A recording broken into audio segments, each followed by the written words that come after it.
تکبر سے پاک گفتگو، مفاد سے پاک محبت، لالچ سے پاک خدمت اور خود غرضی سے پاک دعا سچے رشتے کی دلیل ہے۔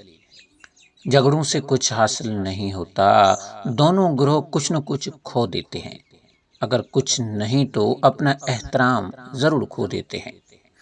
5 انگلیاں برابر نہیں ہوتی، لیکن اگر ان کو جھکا لیا جائے تو برابر ہو جاتی ہیں۔ بعض اوقات زندگی تب آسان ہو جاتی ہے جب ہم جھکتے ہیں اور نرم رویہ اختیار کرتے ہیں۔ ہم وہ نہیں جو دل توڑ دیں گے، تھام کر ہاتھ ساتھ چھوڑ دیں گے۔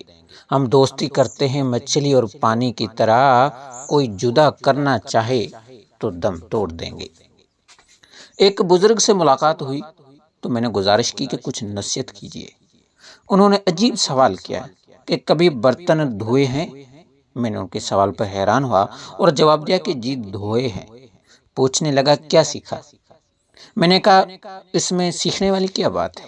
وہ مسکرائے اور کہنے لگے برتن کو باہر سے کم اور اندر سے زیادہ دھونا پڑتا ہے۔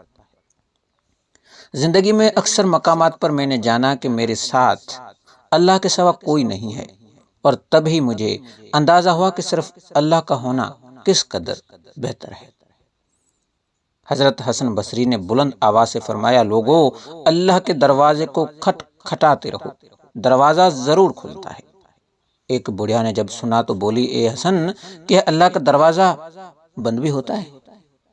حضرت حسن بڑھیا کی بات سن کر گوش کھا گئے اور بولے، اے اللہ، یہ بڑھیا تجھے مجھ سے زیادہ جانتی ہے۔ اگر گھر میں 3 وقت کا کھانا بن رہا ہے، مہمان بھوکا نہیں جا رہا، ضرورت مند کی مدد ہو رہی ہے اور اولاد کو تعلیم مل رہی ہے، تو آپ امیر ترین انسان ہیں۔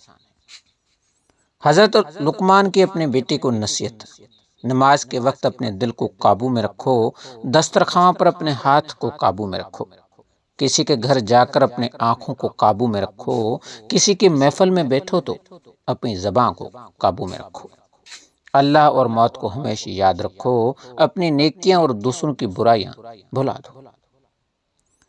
آج کل صرف انگلیاں ہی رشتے نبھا رہی ہیں، زبان یا عمل سے نبھانے کا وقت کہاں ہے؟ سب ٹچ میں بزی ہیں، پر ٹچ میں کوئی نہیں ہے۔ اب نسخہ نوٹ کر لیں۔ انسان جب منافقت کی سیڑھیاں چڑھنا شروع کر دیتا ہے